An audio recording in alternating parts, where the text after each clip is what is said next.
everybody. How are we doing today? Good. Good to see you. Thanks for hanging out with us on this Sunday. I want to talk about movies just for a moment, right? Some of you are probably like me. You enjoy a good movie. But movies kind of have the endings that we hope they do oftentimes, don't they? Everything just kind of fits. At the end, the villain gets what they deserve. The hero is able to ride off into the sunset. And then everybody basically lives happily ever after. Now, there are other movies that don't quite end that way and maybe leave you frustrated or even perplexed into how they end. For instance, this one, Inception. At the very end, you see Cobb and he spins his top and you're left watching that top spin and spin and you're thinking to yourself, asking yourself, is this a dream still or is this reality for him? Another one, The Departed. Billy Costigan.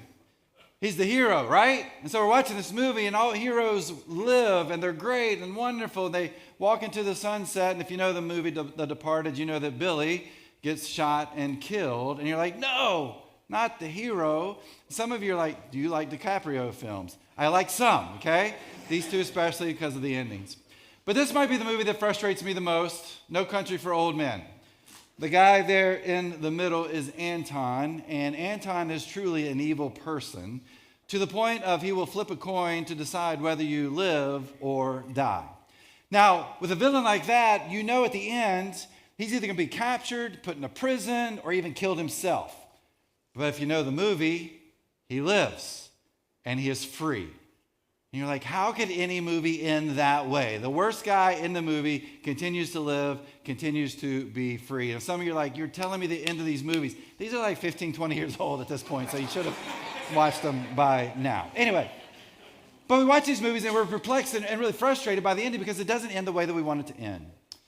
Today we're going to finish up this series called The One About Ruth. And I think if we think about the story of Ruth sort of quickly, we look at it, and it almost comes across as a fairy tale, doesn't it? Yeah, the woman in distress, she meets this guy, they get married, they live happily ever after. It's this perfect little film, but that's not really the story of Ruth. As we've been talking over the last 4 weeks, there's a lot going into the story of Ruth. And what I want to talk about today really even expands beyond that. That can leave us pretty frustrated and perplexed, I think, at God. But I believe through the power of the story of Ruth, we can actually see who God truly is and how important it is for us to put our trust in God and not be frustrated with God and not be perplexed.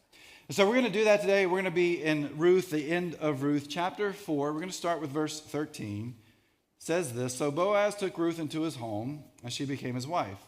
When he slept with her, the Lord enabled her to become pregnant, and she gave birth to a son. This one verse, there's about a whole year that encompasses it, okay? So that tells you kind of where we are here.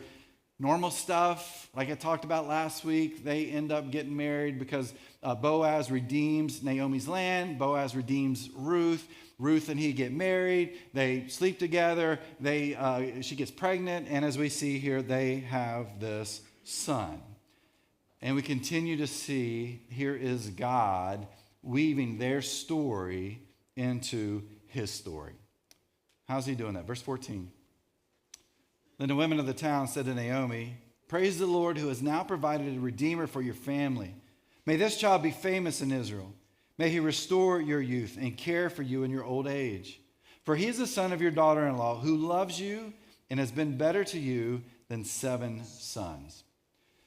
Right before this, in I think verses 11 and 12, there's this blessing that these witnesses give to Boaz, as he redeems Naomi's land, as he redeems Ruth for his own. This one is more specific to Naomi. The women of the town come together, and they want to pray this blessing over her. And I just want to kind of break this down and share quickly what these pieces to this blessing look like. First, there's this praise.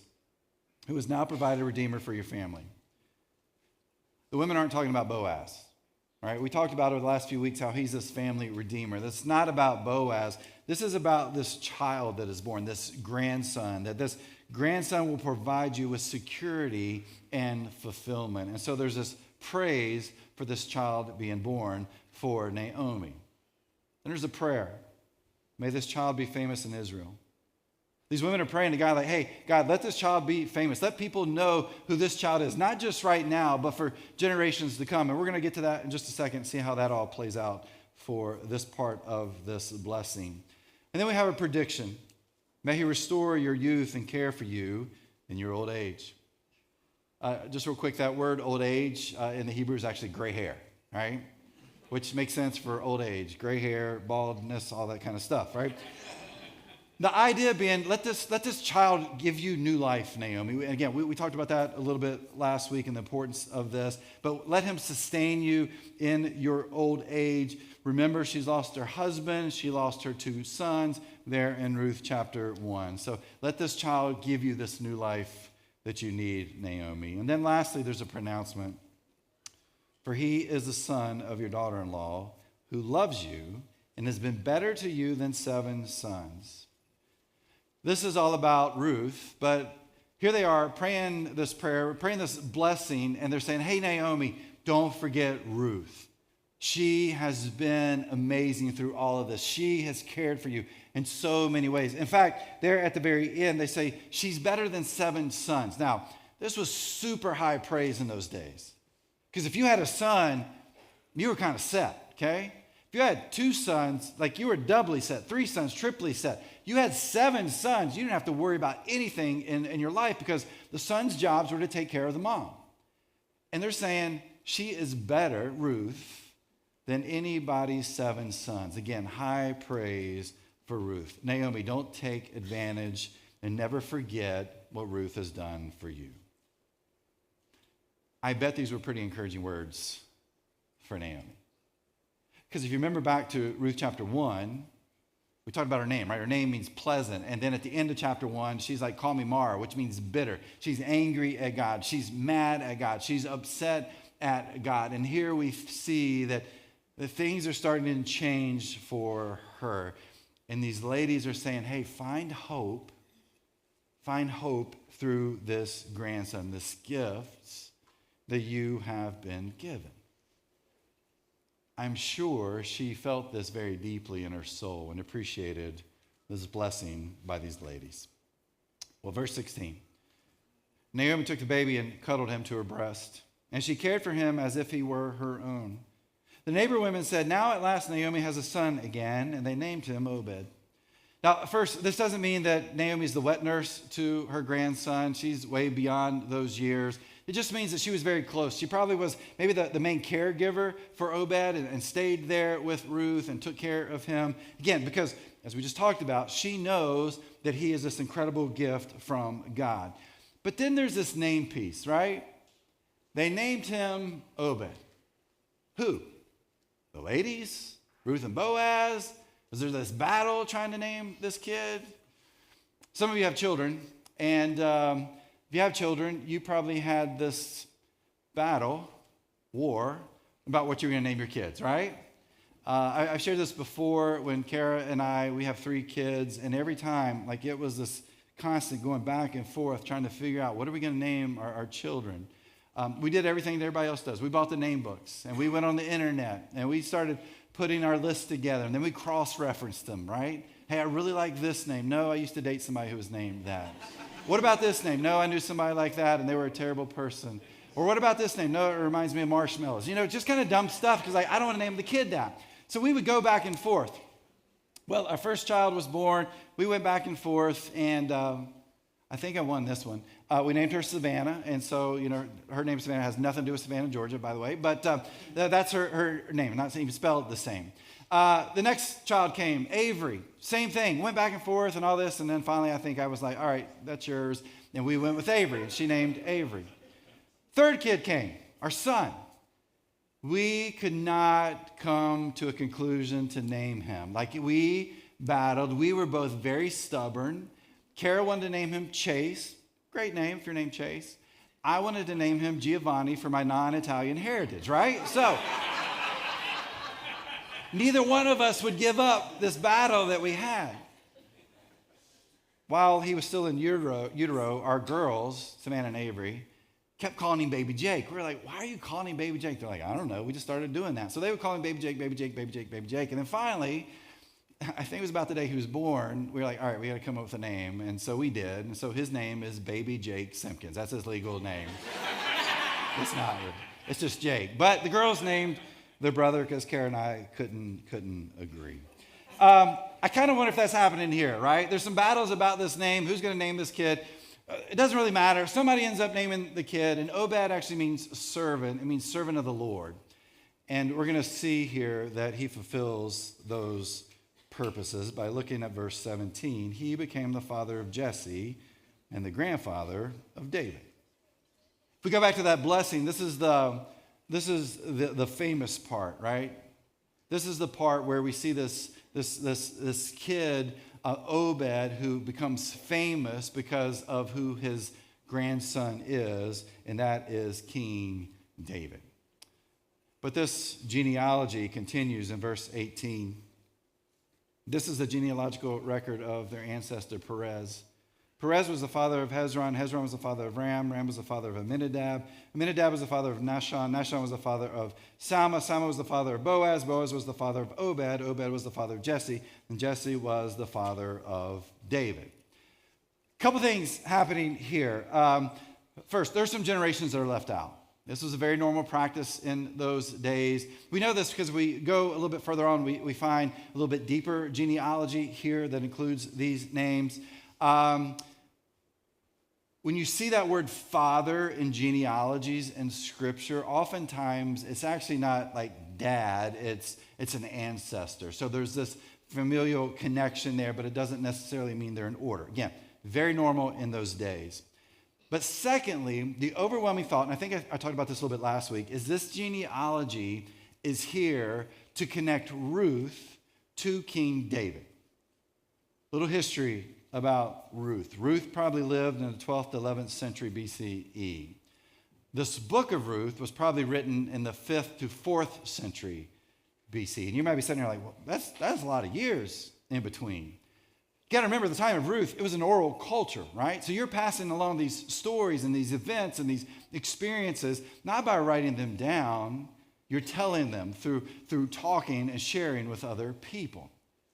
It's not till later on that a historian comes around, very much like our modern historians today. They look back, right? They begin to pull these details together and hear what people are telling, and they write this story about Ruth. But as they're writing the story about Ruth, they find something very exciting.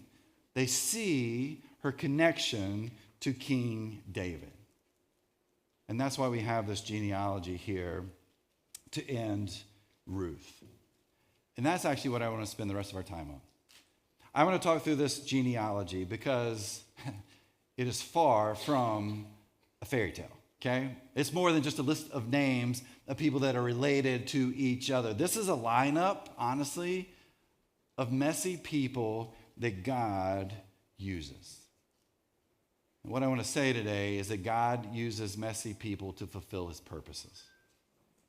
God uses messy people to fulfill his purposes. We're going to keep coming back to that as we continue through the rest of our time. But let's go back to Perez, right? This is a genealogical record of their ancestor, Perez. Let me tell you how Perez came to be. And it's a doozy, all right? So here we go. Sit back and listen. Here's how this all begins. There's a guy named Jacob. He has 12 sons. If you're familiar with Israel, there are 12 tribes. Those 12 sons become those 12 tribes. Judah is one of those. Well, Judah leaves home, goes and marries a Canaanite woman, and they have 3 sons. The oldest son is named Judah goes out, finds a wife. Her name is Tamar. If you read much about is a terribly evil person, and so God smites him and he's dead, okay? Well, Judah goes to his next son, Onan, and says, all right, your job, because of Mosaic law, is to marry your brother's widow because they were childless, and so they need to have a son to keep Er's line going. Onan doesn't like this. He doesn't want another lineage coming out of He wants people for himself. He wants his own line. And so I'm not going to go into details here. Go back to Genesis 37, 38. Let's just say he doesn't fulfill his manly, husbandly duties with his wife, Tamar. And so she never becomes pregnant. Guess what? Makes God mad. And that's what God does. God smites him too, okay? Kills him, knocks him out dead. I just like using smites. You don't get to use that a whole lot, right? It comes out of, I think, King James Version. So these two guys are smited by God. They're no more. There's a third son, Shelah, but he's too young to get married.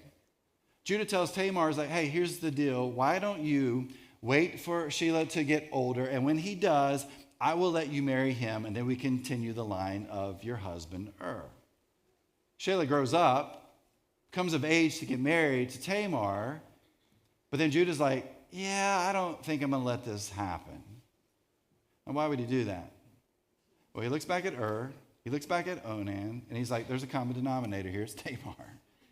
Right? There's something maybe about Tamar, and I want to be careful with this. And so he doesn't allow Tamar to marry his youngest. Some time passes. Judah one day, or his wife passes away too, and Judah one day goes into town. He takes some sheep there to have them sheared. And while he's there, he's just like, I think I'll just go visit a prostitute. And so he goes and looks for a prostitute. He goes to the city gate. He meets this lady there. He propositions her. And he says, well, how can I pay you for what we're getting ready to do? And she's like, give me a young goat. He's like, I don't have a young goat. And she said, okay, well, give me your signet ring, give me your cord, and give me your staff. All these things were very important to Judah. They would have described who he was. They would have shown people how important he was to his particular family. And he's like, sure, no problem at all. I'll send somebody back with the goat later. Judah does his thing with the prostitute. A little bit later on, he sends his friend to go find the prostitute to pay her with this goat. Friend starts to ask people, do you know this lady? And nobody does.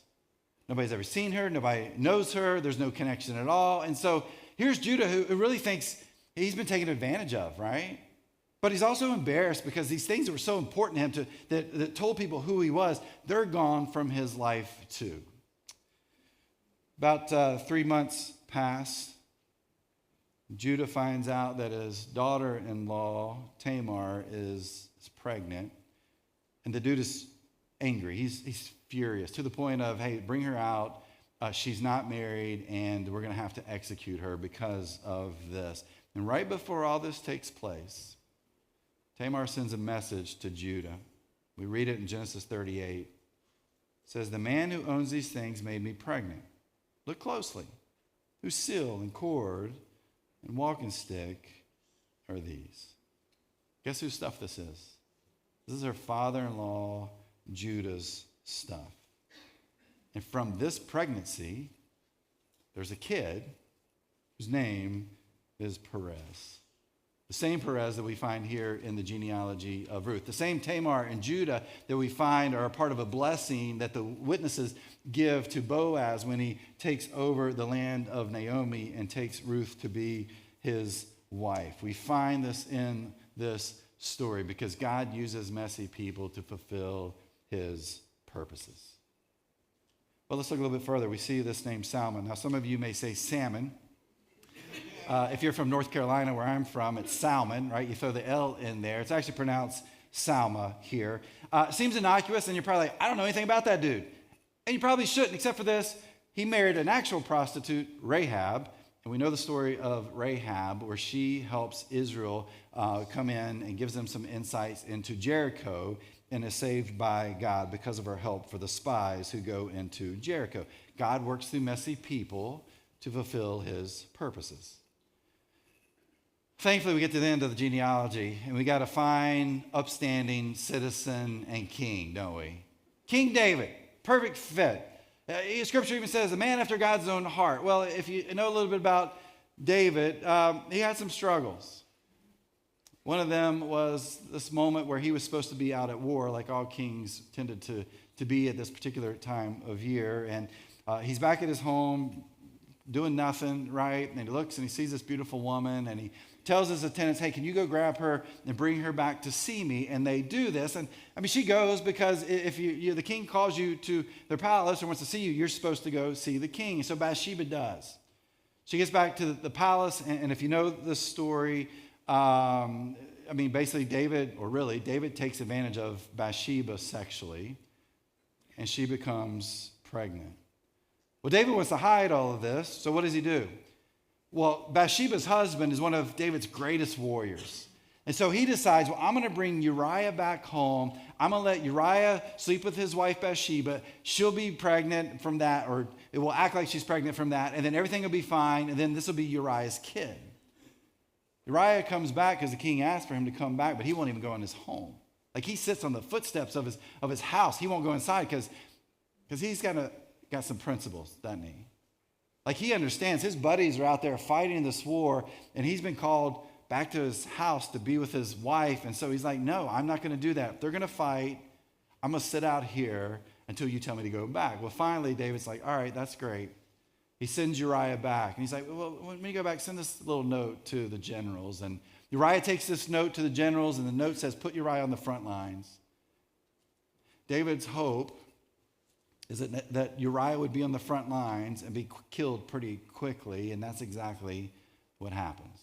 All because David is trying to hide this thing that he has done, this terrible thing that he has done. David brings Bathsheba to be his wife, and there's a lot more to that story. This baby does not live, and there's all these tensions within that family. And this is the guy that God chooses to be king. This is the guy that it says God... this guy was a man after God's own heart.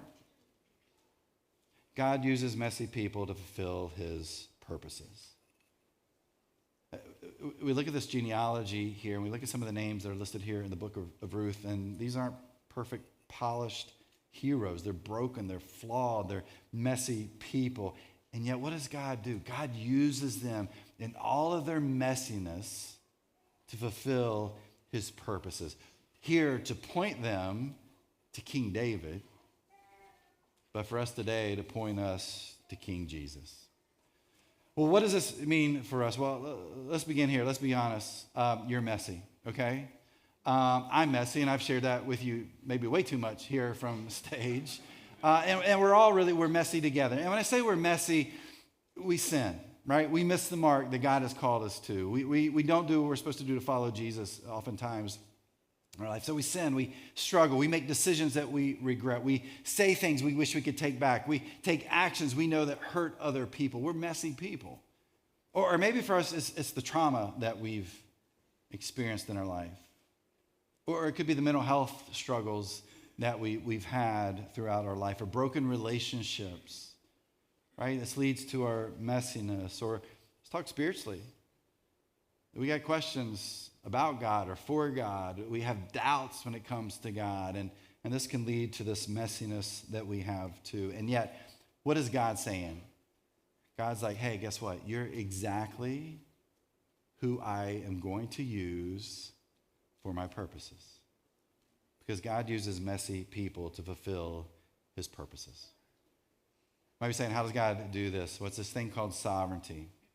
It's a big church word, right? God's sovereignty. God's sovereignty means that God is in control of everything, weaving our messy stories into his redemptive plan for all humanity. Let's think about what we just read here. We got Perez's scandalous origins. We have Rahab's past. We have Naomi's losses, Ruth's ethnicity, David's sins. And we could even go beyond that, right? We could talk about Judas's betrayal, Peter disowning Jesus, your messiness, my messiness. And yet God is in the midst of our messy stories, weaving his redemptive plans for all humanity. Oftentimes we think our messiness is a barrier to what God's going to do. I think what we don't realize is oftentimes our messiness is really the raw material that God uses for his purposes. He uses you to bring hope to those who are hopeless. He uses you to bring restoration to those who are broken. He uses you to help lead others to know the saving grace through Jesus. And we see that in the story of Ruth. We see this taking place outside of the story, but in this genealogy that we find in Ruth chapter 4. In some ways, it's this beginning point to tell us, hey, there's a God who redeems. W.G. Phillips, in his book about Judges and Ruth, writes this, says, in the darkest days of Israel, the period of the Judges, which takes us back to Ruth chapter 1, verse 1, God was laying a foundation for redemption from sin. Now, Boaz, we've talked about this family redeemer. He's not that redeemer for us, okay? It's Jesus. But yet the story of Ruth really begins to help us understand what this redemption looks like. That God redeems our messiness through Jesus. That God redeems our brokenness through Jesus. That God redeems our lives through Jesus. And God does that by using messy people like you and me and Ruth and the people we see in this genealogy to fulfill that purpose. So how do we embrace our mess and fulfill the purposes God has for us? The first thing I would say is admit your messiness. I think this is one of the reasons that groups like AA and NA are so powerful. Because you walk in there, and one of the first things you have to say is, I'm messy. Right? Whatever that messiness may be. I'm messy. I'm struggling. I need help. And in that setting, they embrace that. And so many people find healing through that. And maybe that's your starting point. Maybe your starting point is saying, hey, I am messy. I'm messy. I have doubts. I have questions. I have pain. I have hurt. I've hurt other people. I sin. I struggle. I'm messy. Well, guess what? God loves it when we tell God, hey, God, I'm messy. The psalmist writes this in Psalm 51:17. You will not reject a broken and repentant heart, O God. Which means God's saying, hey, share your mess with me. That's why I'm here. I'm here to hear that and to help you as I fulfill my purposes through you. And so maybe for us, it begins by admitting our messiness. But then this leads us, and it's going to sound strange to you, be part of a messy church, okay? Let me explain that. Jonathan Storment's a pastor. He wrote this in Twitter, X, whatever you want to call it these days. He says this. He said, churches are filled with mean, hypocritical, judgmental, conservative, liberal, unkind people. And that's just the people over here on this side, all right? It's not even counting all of you over here. No. It's true, right? That's what the church is full of. I love the mantra that some churches use, and maybe you've been a part of a church that used it before, no perfect people allowed. We're pretty imperfect, every single one of us. Even if we think we got everything together, we don't. The church isn't for people who are perfect. The church is for people who are messy. You don't believe me? Look at the people sitting beside you right now. Look at them. Their hair is done perfectly. They smell good. Maybe they were kind to you when you walked in and said, hey. Their shoes match their shirt. All that kind of stuff. They're messy. I can promise you they don't have their stuff together. Because none of us do. We're very messy in many, many ways. And we're called to be messy together. So if you're new here, my invitation to you is welcome to a messy church. And we hope that you'll stick around with this messy church. Like, that's why we invite people to jump into groups. We want messy people to be around other messy people, okay? Joel talked about this a couple of weeks ago. We have some social type groups that are meeting over the summertime. So if you want to jump into one of those, you can find that list through our QR code or through our app. As we head into the end of August, we'll start putting out our neighborhood groups, which will start at the beginning of September. Great way to jump in and to be around other messy people. We are called to be messy people with other messy people as we work to fulfill God's purposes for our lives. And we can do that easily through something like groups. Or another thing to do is jump in to serve. I shared with you last week, 20% of our church moves every single year at this time. Guess what? 20% of our church is like moving right now. And so that's a group of messy people that we hope aren't quite as messy as they leave. But that leaves room for other messy people to jump in and to serve and to be a part of what's happening here at the Journey. Especially as we head to 2 services. Don't forget about this on June 29th. That's 3 weeks from today. We start 2 services at 9 and 10:45 a.m. Not this week, as some people thought. I told you it was 4 weeks. It's down to 3 weeks now. But June 29th, we move to that. But guess what? It's a great opportunity to jump in and to serve and to be messy with other messy people. Here's the beauty of being a part of a messy church. When we serve together, when we are in community together, we're sharing our messy stories with other people. And they're sharing their messy stories with us.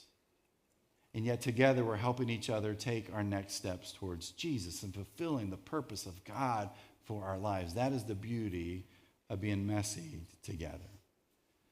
But then it leads us to this last piece, to trust God's sovereignty. It's one thing to know that you're messy and to stay in your messiness.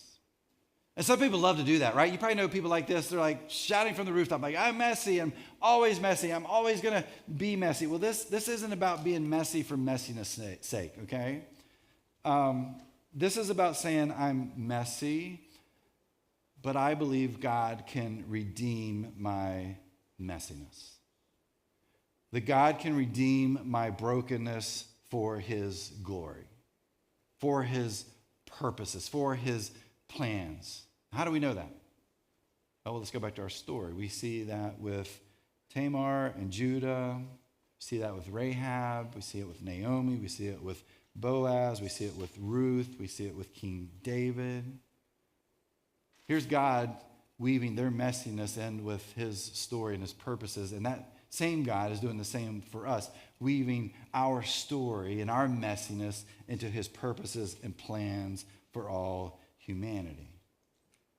And so for some of us, maybe it's time to finally say, hey, I'm messy, and I need God to use me in my messiness for his purposes. I'm going to do everything I can to not be messy, and that's really why we follow Jesus, right? It's not that we want to stay messy. We want to get to this place where we fully follow Jesus, but we're always going to be a little bit messy, and God knows that. God cares for us enough to forgive us of those moments where we're messy. But we do this understanding that God has something in store for us. That even though my life is messy, maybe it's time for me to realize that God's way is better than my way. That God's purposes are better than my purposes. That God's plans are better than my plans. Because God's story is more important and more powerful than my story. And now it's time for me to truly follow and trust God. And so for some of you, you may be sitting there like, how do I do that? Let's take in your steps, right? Your next steps when it comes to following Jesus. For some, it may be something like baptism. I know we talk about baptism a lot here, but it's a powerful part of our spiritual journey. And in fact, it's kind of a neat thing. Next week, we start a brand new series called Down by the Water. And over the next 9 weeks, we're just going to be looking at water stories we find in Scripture. And really, a lot of it's going to be connected to baptism. And at the end of this series, 10 weeks from today, we have a baptism Sunday. I think it's August 10th, August 17th. Big baptism Sunday that we are doing. And man, we just want people to take that step because some of us, we haven't done that yet. And it's this opportunity to say, hey, I fully trust God, right? I'm all in. I'm still messy. God still loves me for some reason.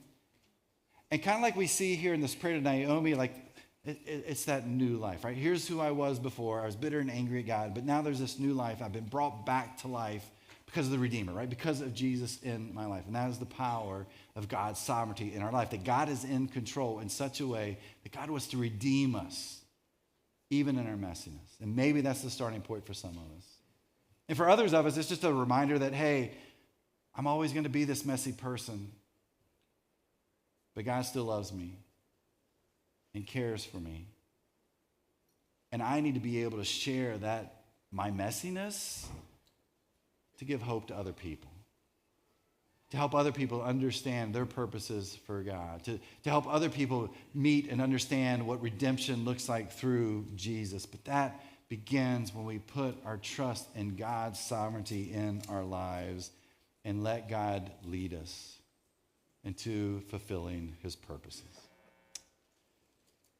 In the end, Ruth's story doesn't leave us confused like Inception. The hero's not dead like in The Departed. The evil doesn't prevail like we find in No Country for Old Men.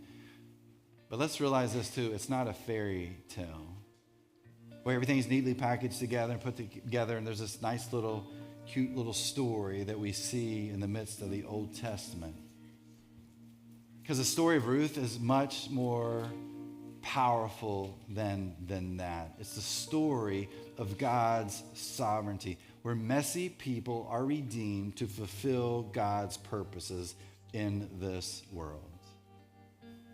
And for us today, it doesn't lead us to King David. Again, it leads us to King Jesus, who redeems our messiness to bring hope into a world that oftentimes feels hopeless. And God uses messy people for his purposes. Today, may we embrace that messiness, admit it, work on it together, but through it, trust God's sovereignty to fulfill his purposes through us.